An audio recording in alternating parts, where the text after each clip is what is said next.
Good day to all our audiences. Welcome to the series of International and Domestic Virtual Colloquium, which is also known as COMAT 2023, organized by the International Languages Teachers Training Institute, Kuala Lumpur, or better known as IPG KBA, with the theme Optimizing Future-Proof Education. I am Ms. Loges, your moderator, and I will be hosting this interesting and exciting session for today. We hope you will stay tuned until the end of this session because this colloquium provides the space for educators from all around the world to discuss and exchange views on numerous interesting topics that are close to our heart. Furthermore, the world of education is transforming and there is plenty to learn and explore. COMAT 2023 brings you 18 series of individual webinars with speakers from Malaysia and abroad, and this is the 11th series of our virtual session. Before we begin, allow me to lay out a few housekeeping matters. Firstly, every participant who joins this webinar will be given an e-certificate. Therefore, do not forget to register using the registration link provided. The link will be displayed on the screen later. Please ensure your name and your email address is accurate as it eases our process to prepare your e-certificate. Furthermore, we love to get feedbacks from you. Secondly, if you have any question for the presenters, kindly use the chat feature and the questions will be answered at the end of the session. A final note to the audiences, please do share today's webinar with your social network to expand this knowledge to a broader community. Ladies and gentlemen, allow me to introduce our special guest today, Mr. Muhammad KHAIRULANWAR bin Abdullah, the Corporate Affairs Officer from the Corporate Affairs Division, POLITEKNIK, Brunei. He completed his Bachelor of Arts and Social Sciences in the field of English Language and Linguistics. Then, he pursued his Master's in Teaching, majoring in Educational Psychology in University of Brunei, Darussalam. He has vast experiences teaching technical and vocational education training, also known as TVET in higher education institution in Brunei. Mr. Khairul is a passionate educator who is also a communication and leadership trainer. He conducts training for private and public sector professionals from all over Brunei. He is also an amateur in technology and its integration into pedagogy to provide learner-centered learning. Ladies and gentlemen, according to John Dewey, education is not preparing for life. Education is life itself. As the world is witnessing a rapid growth with rising connectivity after the pandemic, better education is often related to global issues and is proposed as the solution for many challenges that we face in our daily lives. Examining the future education in multiple perspectives is very important, as technological trends are necessary to support effective learning. Educators must also ensure student learning is optimal. Hence, in a complex changing world, rethinking and reimagining education content and delivery is vital as it affects the very nature of knowledge and learning itself. So with this in mind, let's dive into our topic today by welcoming Mr. Muhammad KHAIRULANWAR with today's topic, Student-Driven Education, a Double-Edged Sword. Mr. Khairul, perhaps you could get us started by helping us understand what is student-driven education and why this is important. Please. Thank you very much, Ms. Loges, and thank you very much for that very humbling introduction of myself. I could never get used to it anyway. Bismillahirrahmanirrahim. Assalamualaikum warahmatullahi wabarakatuh. Good morning, salam sejahtera, and salam Ramadan to everyone. I hope everyone in COMAT 2023 and the viewers out there are having a wonderful day today. Before I begin, I would like to express my gratitude to the COMAT 2023 organizers and the IPGKBA to provide this platform for educators all around the world to share the topics and to give me the opportunity to share my topic in this particular webinar. Without further ado, allow me to present my topic for the morning, which is regarding student-driven education. I am Muhammad KHAIRULANWAR, a teacher, or as I say, at least I try to be, from POLITEKNIK Brunei, Brunei Darussalam. We'll be looking at student-driven education, and as the metaphor so aptly named, double-edged sword. Of course, that means we'll be looking at the pros and the cons of a learner-centered education approach. Now, Ms. Lodges, I'd like to define first what student-driven education means. Now, student-driven education refers to the overview, the overall concept of a broader view of a learner-centered approach, a particular education system that uses a learner-focused delivery in its execution.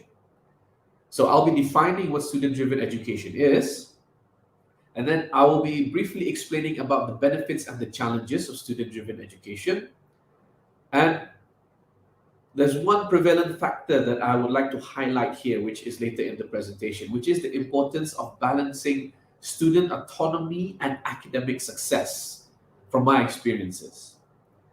And then we'll be wrapping up with an overview on student-driven education and what exactly labels it as a double-edged sword. Now, I put the implications on for teachers in this presentation as well. So, what is student-driven education? Firstly, we look at the metaphor associated with this, because the metaphor itself is particularly interesting. The metaphor is a double-edged sword, and it's essentially a weapon that is used. It's sharp on both edges. That much is self-explanatory. Now, if not handled properly, it will cut its targets and wielder without prejudice.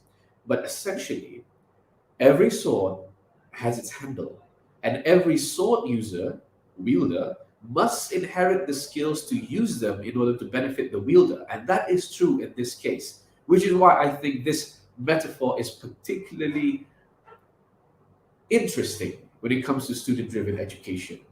Because as a teacher, student-driven education or learner-centered learning must be handled properly and with care, must be thought through. Otherwise, the teacher will find him or herself cut to pieces. And of course, I'm talking figuratively, not literally. So student-driven education is also known as learner-centered learning, also known as student-centered learning. I'll be using learner and student interchangeably in this presentation. It prioritizes interests, needs, and goals of individual learner. Now, this is particularly important because the definition itself should give you an idea why such a metaphor is associated with student-driven education. If you look back before, conventional teaching and learning does not put, or there's some limitations put on the emphasis on the needs and goals of individual learners. But they only take into account the needs, the collective need of the classroom. You look at the class and you see them as one collective group of people. But in student-driven education, you see them as individuals with personalities, with interest, and most importantly, with potential, each in their own potential. Now, it is an intimidating concept. This is why a lot of teachers are not keen on student-driven education due to the sheer toll it would have on teachers, especially given the student volume. We're talking about a collective room of individual cognition that the teacher has to manage throughout. And that's a very frightening concept. However, student-driven education focuses on active learning rather than passive. It provides the opportunity for learners to deliberately engage in the learning content instead of passively fed the materials, as it was in conventional teaching and learning. However, there are a couple of presuppositions. And most importantly, student-driven education is a system that essentially and ultimately empowers learners to collaborate, create, and solve problems in methods that are most relatable, and that are most relevant, and that are most meaningful to them. So there's a particular emphasis in the how here. There's a particular emphasis now in taking or capitalizing on the interests and the relatable things that a student can do in order for them to achieve the learning objective. That essentially is what student-driven education means. Of course, there are a lot of definitions out there. I've distilled it to this.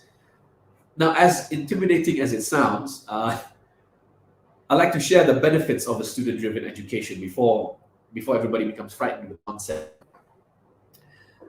The benefits of student-driven education, I've categorized them into the four most important. This is based from experience. Number one, it can increase the overall motivation of students because of its goal-oriented structure. Part of the reasons why I find learners and students are demotivated is because they lack the short and manageable goals to do so. When they embark on their goals, their self-defined goals, for example, to produce a paragraph on the difference between compounds and elements. That is the objective, the high-level objective of the day, of the class. These goals in a student-driven education classroom have to be dissected, have to be unpacked, and therein falls differentiated and effective instructions. Students take ownership of their learning. They take ownership of the learning materials, and this encourages active participation.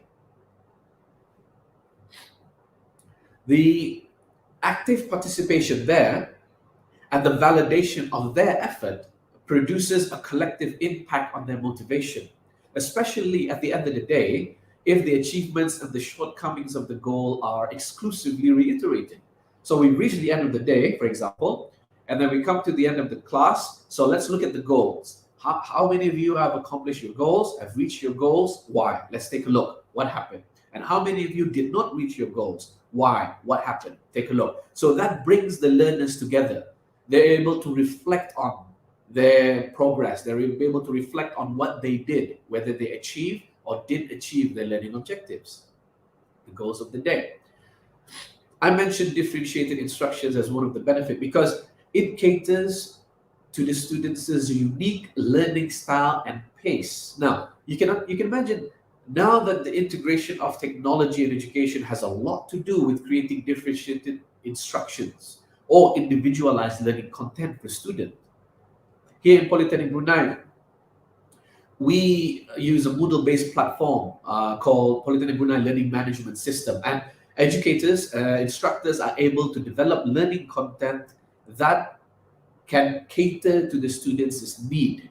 They can develop learning content, they can turn it into a flipped classroom, a synchronous approach, and they can develop content such as videos, write-ups, articles, readings, all based on the students' pace and preferred method of learning. If they're not keen on the reading, they have a video. If they're not keen on the video, they have a writing with feedback.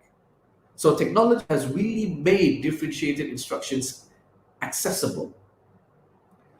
Now, when it comes to this, we're looking at the potential and the growth of students in comparison to their academic performances. But if anything, academic performance and student growth and potential go hand in hand if the student education framework is handled properly. Another benefit is that if student-driven education is executed properly, it transforms the classroom into a critical and collaborative thinking classroom because it enables students to analyze and evaluate information.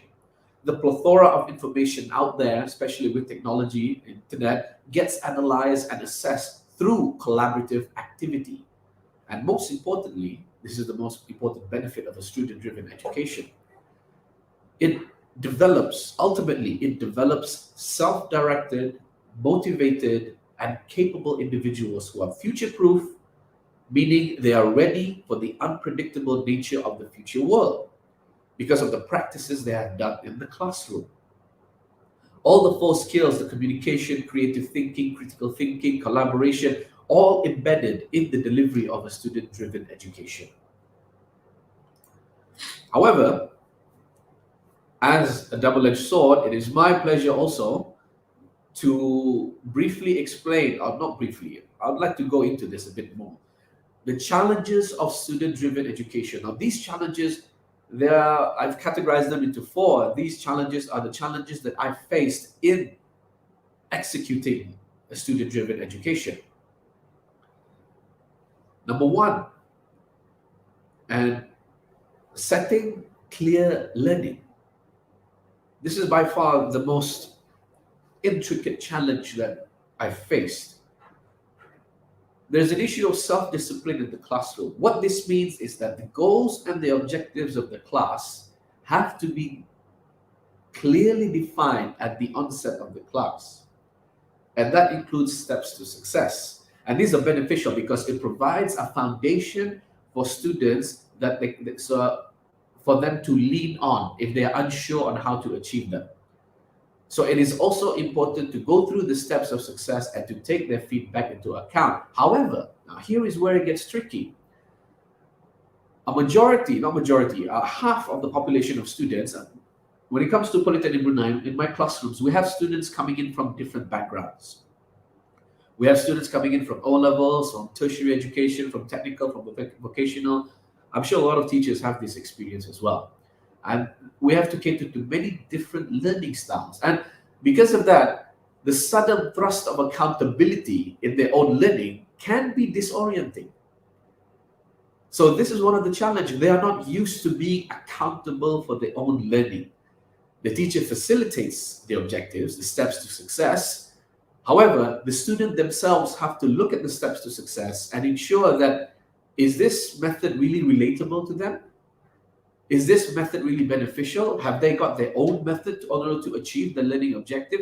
This all have to be put on the table. That particular self-discipline, that particular accountability is one of the many challenges of student-driven education. Because most of these students, they are not used to that. They're used to being told what to do and how to get there. Number two is struggling with self-motivation. I like to share that, I did share this. We have students with different academic background, and particularly in my class, students from technical, from A-level, from O-level, and also from university level as well. But we'll not get into that. The phenomenological transition from secondary to tertiary has produced a particular learning curve. The lack of structure can disorient the student as well. And when there is a lack of structure and when the student gets disoriented, especially for those who are used to being fed instructions, they will become demotivated. They will feel like this class is moving without them. They will feel like they've fallen behind. Now, it's very easy to be demotivated when you find that there is no structure, particularly in life, for example. That's why we need routines and structure to latch onto. Now, the lack of structure here, it does not define that there is no lack of structure in a student-driven education classroom. But the structure in a student-driven education classroom can be low resolution, which means that it can be very big. The structure can be very big because it provides the opportunity for students to have flexibility and freedom in terms of their thinking. Now, the teacher's role is particularly important here because we cannot let the student just go to the pool and swim, for example, or a very famous metaphor. You can bring a horse to the water, but you cannot make it drink. The teacher has to facilitate the goals, and they have to identify students who cannot grasp the structure, and they have to create a more higher resolution instruction, a more higher resolution goal, so that students can look at the structure, they can lean on it if necessary, but also provide enough flexibility and freedom for students to use their own thinking and use their own resources to handle the learning objective. Now, this is typical human behavior. And it's one of the many challenges, I believe, because I have students that saying that they have no idea what to do in the classes. And they feel like the class is moving without them. They're not used to that level of freedom. And that particular aspect was prevalent, particularly during the COVID-19 crisis. We gave our students these online learning resources, these online learning platforms, all these, but they have no idea what to do with them. Therein falls instructions. Another challenge is because of that, because we're struggling with self-motivation and because of the focus on getting the students oriented, there's a possibility of missing essential content. Now, essential content can be limited resources such as technology, textbooks, lack of appropriate or the right mentors, and most likely the case, it can mean that there is inadequate preparation for learner-centered learning, the essential skills, particularly for the student perspective. As I said, one of the main challenges is that the learners need to learn how to learn. I find that in my classrooms, we get more engaged in assessing the methods to achieve the learning goal than achieving the learning goals itself. Now, that can be very tricky because once we get used to it, once we get the ball rolling, then the students will get used to it. However, there is a particular learning curve. There is a particular learning time frame that learners have to go through. We have to take that into account as well. And then the last challenge is social isolation. When we are too busy focusing on individual styles, catering to the individual learning needs, we might limit social engagement. Some students will rather focus on their styles that integrate their styles with other students. Those who like to work in a group alone, those who like to work alone, they can have one group, they work alone. However, those who like to work in a group, they have another group, they work together in groups. However, the thing is, where is the collaboration in this? So it's very important to mitigate these challenges because we have students who prefer their individual learning style is to work alone, while others have to communicate what they've learned. How do we find common ground in this? That's one of the many challenges as well. Now, the prevalent problem that I found in delivering student-driven education. Now, I've summarized this problem into one particular concept. It's not a concept, one particular phenomenon, which is balancing student autonomy and academic success. I find that this becomes a problem delivering student-driven education because we are more focused on preparing our learners, our students, preparing them, giving them autonomy, teaching them how to learn, more focused on that area and less focus on their academic success. So this becomes a problem. This is a problem. And how do we mitigate these problems? So number one, by setting clear goals and expectations. I think we've mentioned this, particularly in the challenge as well. It's repeated because it's that important, especially for young teachers, young instructors. The objectives and the goals of the classroom has to be deliberated, has to be enforced at the beginning of the class. Because we're human beings are goal-oriented structures. And when we reach that goal at the end of the class, that gives us motivation. That drives us through the rest of our semester, the rest of the classes. So however, the learning goals and expectations, learner input on the learning goals is necessary to set expectations. So when we're explaining the content, the goals, the objectives of the day to our student, we tend to invite students on their opinions, their feedback. We encourage them. What do you think about this learning goal? What are the best ways to achieve these learning goals? What are the easiest or most convenient methods to achieve these learning goals? Now the presupposition of that is that it puts a very tough emphasis on teacher preparation, because the teacher has to be ready for the class to move in a different direction. Now that can happen. So teachers have to prepare a particular learning plan, a lesson plan. But the teacher has also need to prepare if the class has a different approach, has a different direction. So teachers need to think on their feet. And that puts a very difficult toll on teachers as well. The second thing that I'd like to say is scaffolding. Now, the teacher's role to provide instructions that are challenging but not difficult is necessary. Now, what is scaffolding? The role of scaffolding has never been more important in conducting student-driven education classroom.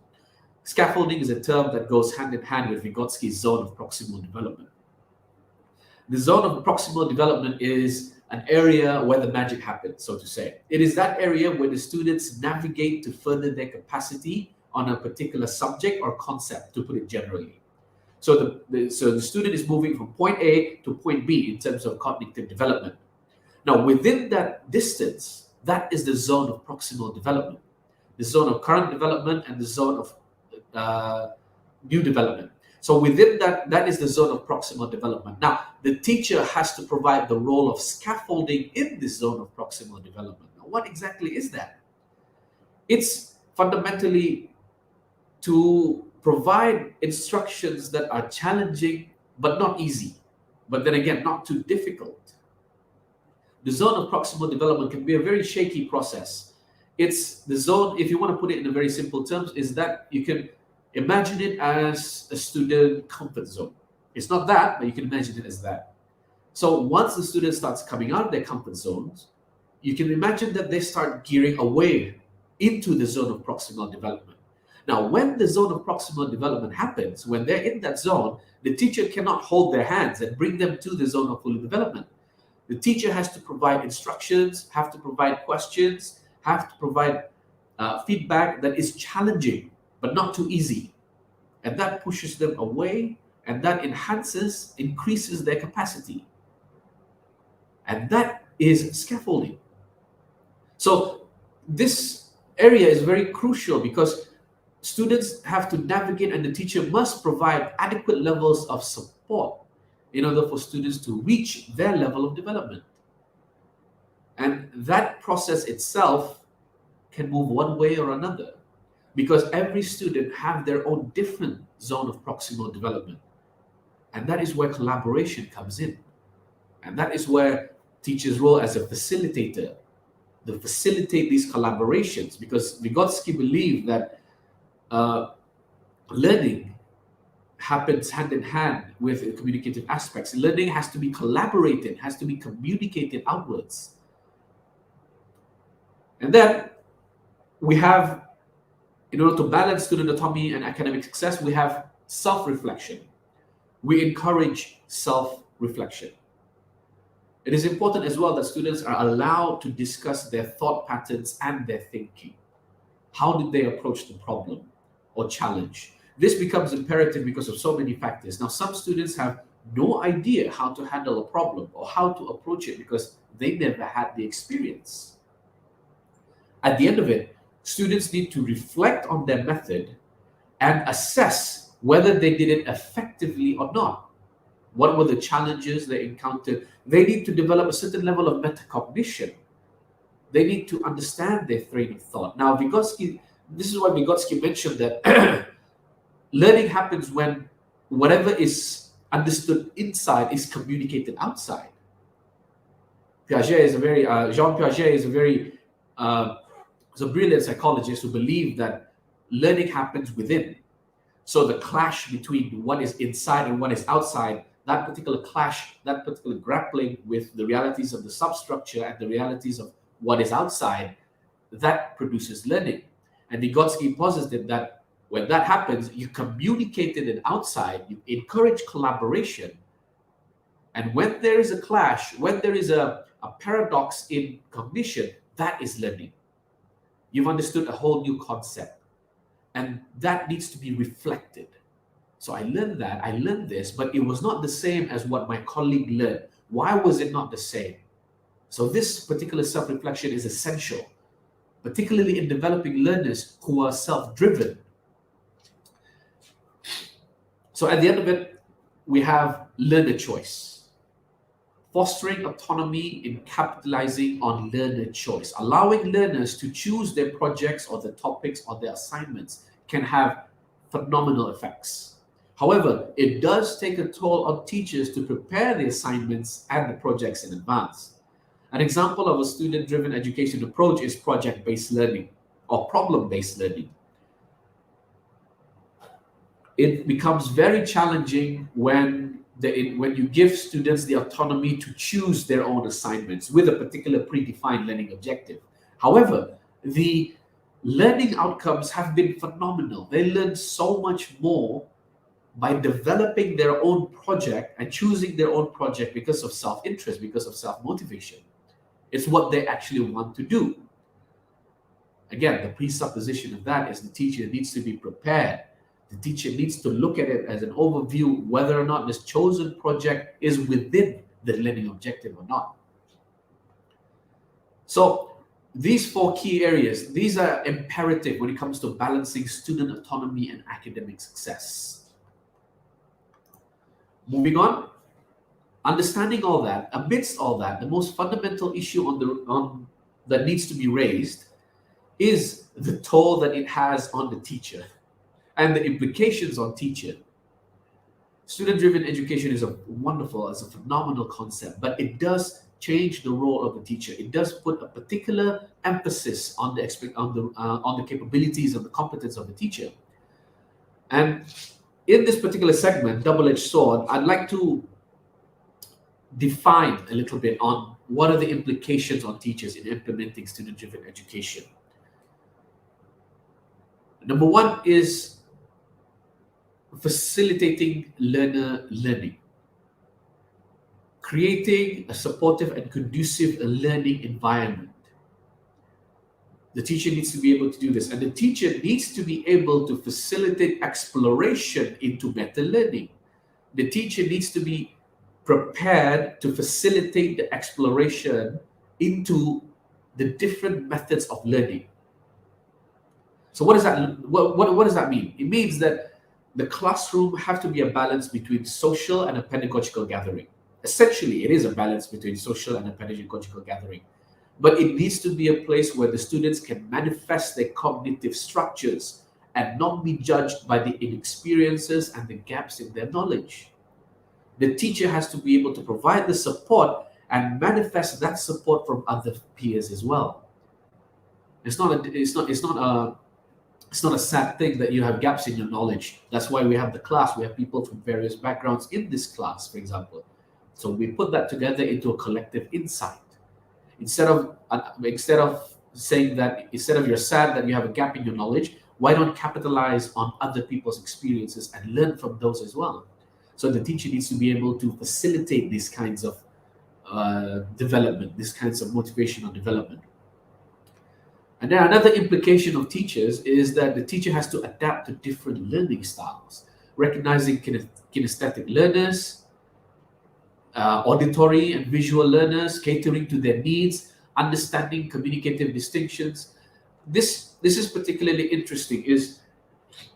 There was one framework that I used, which was the color brain communication. It's an interesting concept. We identified each student's brain color, which were categorized into 4: green, blue, purple, and red. And each of these brain color had their own communicative idiosyncrasies. For example, if you're a red brain person, and if I'm communicating with you, I cannot say that I want you to do this. I cannot stop it at that. I cannot say that I want you to print this for me.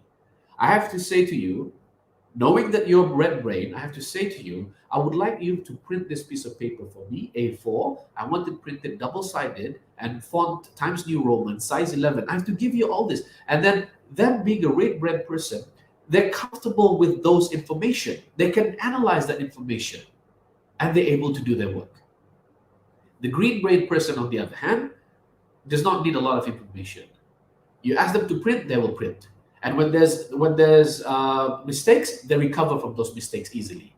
So when that happens, so this particular communicative idiosyncrasies is needed, particularly in adapting to the different learning styles of the learners. Now, that is just one communicative aspect. There are a lot of learning identities out there. There are a lot of different learning styles out there. That is why we have PowerPoint as well, because we cater to the learner visual needs.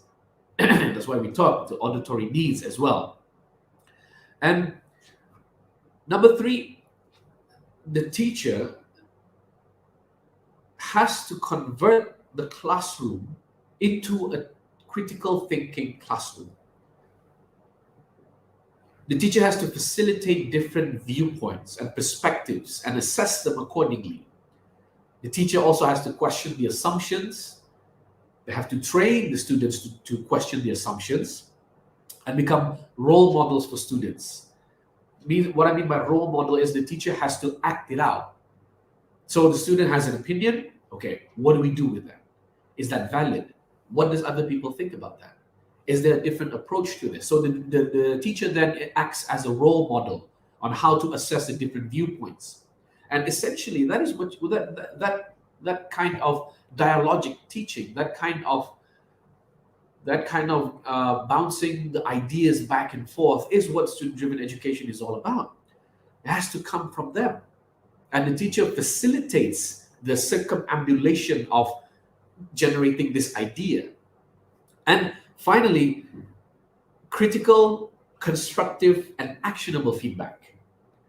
The teacher has to provide individualized feedback that the students can reflect on and provide a platform to question, analyze plans, and achieve learning goals. Now, allow you to share a little bit about student-driven education as the way forward in the institution of Polytechnic Brunei. Polytechnic Brunei is a higher education institution providing technical education, and the development of this institution was consented by His Majesty the Sultan to accelerate the growth of competent manpower. So, being a technical education provider, Polytechnic Brunei's mission is to generate innovative and future-ready graduates in 5 main niche areas that you see here. It has become imperative that Polytechnic Brunei generate competent manpower that can innovatively solve problems and are adaptable in the face of challenges and adversities. So what we learned from the COVID-19 pandemic was that our student was not ready for autonomous learning. Our student was not ready to go out there and adapt. It might be symbolic of throwing someone in the pool and it's either swim or not swim. And we found out from there, half of the students were able to swim, but half of them could not swim. They were drowned in the sea of information, that's drowned in the sea of digital overload. So what do we do about that? They had to adapt. So we had to teach students, we had to role model how to survive in the digital era to these students. When they go for industrial attachments, we had to teach them to become adaptable. We had to teach them to question assumptions. We had to teach them how to dissect information. We had to teach them how to analyze information. So to generate a generation of individuals who are adaptable and critical in creating innovative solutions, restructuring was necessary, and restructuring the promotion of student-driven education in the classroom to foster a performance-driven economy in the future. That was what we were looking for. So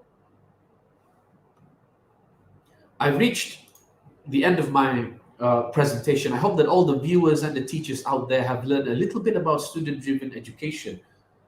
Before I get back, I would like to express again, thank you to the COMAT 2023 organizers, and thank you to IPG KBA for hosting this wonderful platform. I hope that all the viewers out there, all the teachers out there have learned at least a little bit about student-driven education, its implications and all that. Back to you, Ms. Lojes.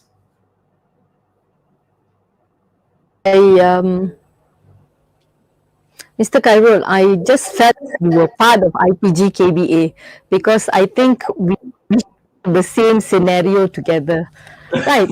I think the entire session of student driven was beautifully explained with emphasis not only the learning process but also the students' potential, and we are also scaffolding on digital platform that does play a big role in our teaching and learning process, right?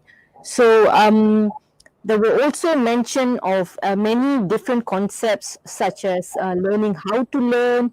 Teacher must be prepared to move forward with their teaching and learning process aligned with the students' learning needs. Right. So I have a question here to ask. Historically, individuals and organizations struggle with lack of information and knowledge. But today, we struggle to handle its abundance. endless information is now widely available in the internet. Many aspects of our lives depend on a number of technologies connecting to multiple pieces of knowledge. Now, as a teacher, what is your advice on how teachers can prepare themselves in managing these development and trends? Thank you, Ms. Lodges. It's very true that we have an unprecedented amount of information available to us and students as well. Some of the things that educators can do are, number one, to teach digital literacy skills. Now, what this means is they need to teach students to how to navigate and evaluate digital resources. This is where teachers can become role models in evaluating and understanding biases in online content. Teachers could also model good information management practices using bookmarks, folders, note-taking apps for them to keep track of all this information. The practical stuff. For example, using the reading list for Apple users. These are essential tools that the teacher can teach the students how to categorize, how to make sense of the digital overload that is out there. So they need to be able to position to put the data into a retrievable folder, for example. Because looking at the internet is like looking out into the ocean. So many water. There's so many information out there. So if the teachers could just teach students how to handle that, put them in bottles so that you can retrieve them, label them based on keywords and all that, that helps a lot in helping the students manage the data. And most importantly, collaboration and discussion. I mean, Jean Piaget posited that learning happens internally. Vygotsky believed that there is a social expectation in learning. So whatever is inside must be communicated outside for learning to happen. So when students are exposed to the digital world, they have their own perceptions. They develop their own structure on what the world is like. So when they communicate that, students are able to mitigate and students are able to circumambulate, they're able to manage the structures that are in other students as well. And that helps them understand more about the world. They've learned this, they share that, and the other students, they learn this, they share that, they talk about it, and they come up with an agreement. We've understood this. So communication is a very, very important aspect when it comes to the digital overload as well. I hope that answers the question, Ms. Longes. Yeah. Beautifully described and explained, Mr. Khairul. Now, I have another one more question. You see, in 2020, about 80% of individuals use internet daily, and almost every day on average across the OECD, it has been reported in such a way. A closer look at the digital activity shows that in 2005, only 40% of internet users use the internet for obtaining information about goods and services. But in 2020, these figures have almost doubled up to 75% of internet users. So therefore, as you mentioned, critical and constructive and actionable feedback is important. Now, please explain to us, maybe sort of like a guide or maybe an advice on how do we get all these dots connected as a teacher. Yeah, please. The role of feedback in student-driven education has become more important. As I said, critical, constructive, and actionable feedback. So what the teachers can do, they can capitalize on technology. They can do a couple of things. Number one, they can be more specific on the strength and the weaknesses of the students' works so that they are able to reflect on what they did correctly and what needs to be improved. That's number one. Be specific. Specificity is utmost important. In my journey of teaching, in my journey of becoming a better educator, I hope I become a good educator one day. I have students coming in and telling me, "Sir, I have no idea what you just said." I've had that. I'm not ashamed to admit that. So that allowed me to reflect on myself and to examine again, what kind of feedback should I give the students? Specific, strength, weakness. Number two, the timing has to be right. There is a particular time frame for feedback to be given. Usually it's immediately after the assignment is handed in. or before they move on to another assignment. We assess first, what have you done with the previous assignment? Why? So that they can get grasp on what they've learned and bring it to the next assignment, next project. And then the teacher can evaluate whether or not the feedback is actionable, have been done or not. Number 3, clarity. Clarity is of the utmost importance, clear and concise in the language as well. Number 4, being constructive is difficult. Constructive criticism is difficult. It's in our nature. Now, we need to take note of the negative and discouraging words, but focus on suggestions for improvement. I find students, when I look at them, so teachers are blamed for conducting experiments, but there's one experiment I particularly did with my students is when you comment on their work, you did a good job, so they become happy. But the word "but" and then they shrug. Oh, okay, I did something wrong. So these kinds of things. So these kinds of things play a very, very important aspect as well. You don't want to demoralize or demotivate a student. So language plays a very, very important part when it comes to constructive criticism. And number 5, and I think this is the most important thing, capitalize on technology. Use online tools for feedback and understand individual learning styles, whether the student wants feedback face-to-face, whether the student wants feedback in terms of a visual feedback, whether the students want feedback in terms of a spoken feedback. That's very, very important. These are the things I've learned the hard way. I hope that I grew from it. Okay, Mr. Khairul, I think you've nailed it. There were some specific, words that you have used. I think maybe it's important for our teachers to take note on the specificity and then the clarity, as well as capitalizing on digital digital platforms allow teachers to actually groom their students, and as well as making sure that their teaching and learning is as effective as what is yearned out of them, right? Okay, now I think we have come to our final question. Your final word to all the educators out there, Mr. Khairul. Thank you.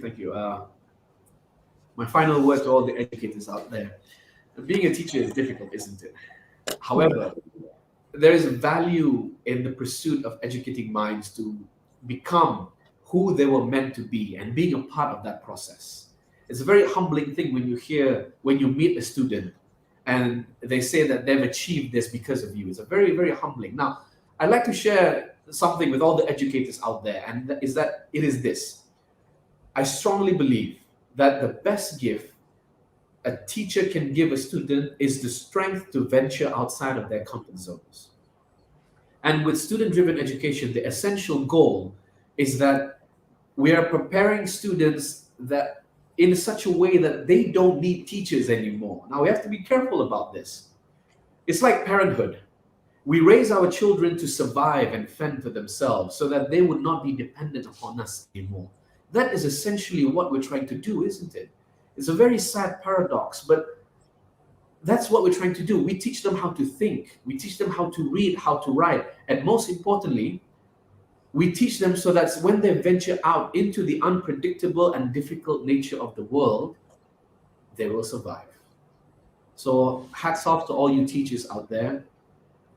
You're doing a good job. The generation will be proud of you. Well done. Thank you very much. Yeah. I will take that advice personally for myself too, Mr. Khairul.